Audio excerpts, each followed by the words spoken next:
JCB limited ने forfeit किए हैं 200 शेयर्स। इन शेयर्स की फेस वैल्यू है ₹10 और इनको इशू किया गया है एट ए प्रीमियम ऑफ ₹2। ठीक है बच्चों, तो शेयर की फेस वैल्यू ₹10 है और इनको इशू किया गया है एट ए प्रीमियम ऑफ ₹2 पर शेयर।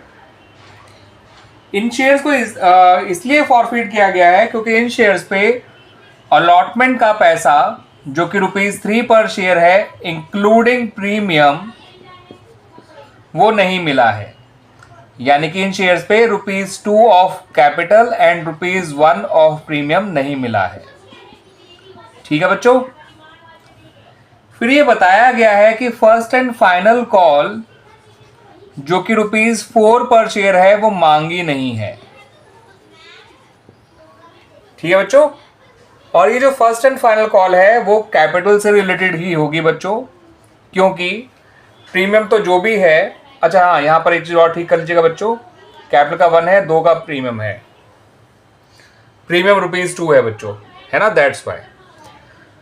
तो बच्चों कैपिटल का 1 मिला नहीं, 4 मांगा नहीं, तो कैपिटल का मिला हुआ पैसा है 5 जो कि होगा एप्लीकेशन का, क्योंकि 1 मिला नहीं, 4 मांगा नहीं और शेयर है ₹10 का। तो जो नहीं मांगा है, ठीक है बच्चों, उसको ऐसे लिख लीजिए। प्रीमियम का जो ₹2 है, ये तो कैपिटल का हो गया बच्चों पूरा, प्रीमियम का ₹2 है वो मिला नहीं है, तो इसको भी ध्यान रखिएगा, क्योंकि अगर प्रीमियम नहीं मिलता है तो उसको हम डेबिट किया करते हैं at the time of forfeiture of shares. अब हमसे कहा गया कि 50% ऑफ शेयर्स को बाद में रीइशू किया गया ₹8 पर share as fully paid up. तो अगर फॉरफिट शेयर्स को बाद में फुली पेड अप मान के रीइशू किया जाता है तो इनके रीइशू के टाइम पे शेयर कैपिटल जो है वो ₹10 से क्रेडिट की जाएगी। ठीक है बच्चों, ₹10 पर शेयर के हिसाब से रीइशू किया गया है ₹8 पर शेयर का, और इन शेयर्स को फुली पेड अप मान के रीइशू किया है। तो अंडरस्टूड है कि ये जो शेयर्स रीइशू हुए हैं वो एट अ डिस्काउंट ऑफ ₹2 पर शेयर रीइशू हुए हैं। फॉरफिट हुए थे 200 शेयर्स, मगर रीइशू हुए हैं केवल 100 शेयर्स। ठीक है बच्चों, अब आपको जर्नल एंट्रीज बनानी है for the forfeiture of shares and for the reissue of shares and also for the gain on reissue of forfeit shares. तो बच्चों आप जो एंट्री बनाएंगे फॉरफीचर की, उसके लिए आपको क्या करना है, आपको शेयर कैपिटल अकाउंट को डेबिट करना है। शेयर कैपिटल अकाउंट को आप डेबिट करिएगा विद ₹6 पर शेयर, क्योंकि आखिरी कॉल जो ₹4 पर शेयर है वो मांगी नहीं गई है। सिक्योरिटीज प्रीमियम को आप डेबिट करिए विद ₹2 पर शेयर, क्योंकि प्रीमियम मिला नहीं है और प्रीमियम का पैसा अलॉटमेंट पे था, जब इसने अलॉटमेंट ही नहीं दी है तो प्रीमियम भी नहीं दिया होगा। क्रेडिट करिए कॉल सिनेरियर अकाउंट को,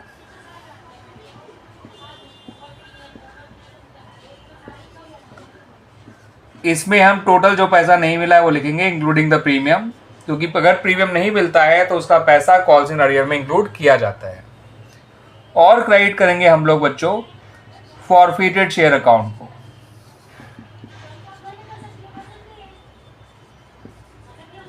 यहां आएगा 200 × 5। मैंने बताया था बच्चों आपको कि एप्लीकेशन मनी ₹5 पर शेयर है और वो मिल चुकी है। 4 मांगे नहीं थे, ठीक है, 3 इसने दिए नहीं थे, तो दिए होंगे कितने, इन 3 में से 2 प्रीमियम के थे, 1 कैपिटल का, ये 4 कैपिटल के ही होंगे फर्स्ट एंड फाइनल कॉल पे। तो कैपिटल के 4 मांगे नहीं, 1 मिला नहीं, है ना बच्चों, तो कैपिटल का मिला हुआ पैसा 5 होगा और वो 5 एप्लीकेशन का ही होगा, बिकॉज अलॉटमेंट के बाद ही शेयर फॉरफिट हो गया है और अलॉटमेंट से पहले जो होता है वो एप्लीकेशन ही होता है। आगे समझो बच्चों ये, तो 1200 यहाँ लिखिए, 400 यहाँ लिखिए, 600 यहाँ लिखिए और 1000 यहाँ लिखिए। ये बन गई बच्चों फॉरफीचर ऑफ शेयर्स की एंट्री। अब बात करेंगे about the entry for reissue of forfeited shares. तो बच्चों जब शेयर्स रीइशू किए जाएंगे तो याद रखिएगा केवल 100 शेयर्स ही रीइशू करे गए हैं, फॉरफिट 200 किए थे, मगर क्वेश्चन में साफ कह रखा है कि 50% शेयर्स को ही रीइशू किया गया है, ₹8 पर शेयर रीइशू करा गया है। फुली पेड अप मान के रीइशू किया है तो आपको फॉरफिटेड शेयर अकाउंट को तो डेबिट करना पड़ेगा, क्योंकि शेयर कैपिटल अकाउंट तो ₹10 से क्रेडिट होगा। तो जो ₹2 का डिस्काउंट है वो फॉरफिट शेयर अकाउंट से ही दिया जाएगा। और 2 share capital account 100 × 10। Fully paid up का मतलब शेयर की face value share capital account में क्रेडिट की जाएगी, और 100 × 10 होता है 1000, 100 × 8 होता है 800, 100 × 2 होता है 200। अब रही बात इन शेयर्स पे होने वाले गेन की, तो बच्चों एक शेयर पे कंपनी को ₹5 पर शेयर मिला हुआ है जो एप्लीकेशन का था। एक शेयर के रीइशू पे डिस्काउंट देना पड़ा है ₹2 का, तो एक शेयर पे गेन हो रहा है ₹3 का, और ऐसे ऐसे 100 शेयर रीइशू करे गए हैं, तो टोटल गेन हो गया 300 का। ये एक तरीका है गेन निकालने का।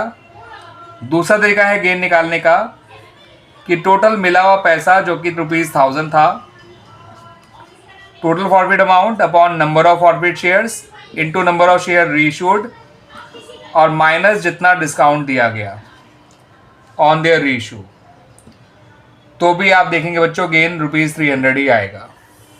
सही है बच्चों।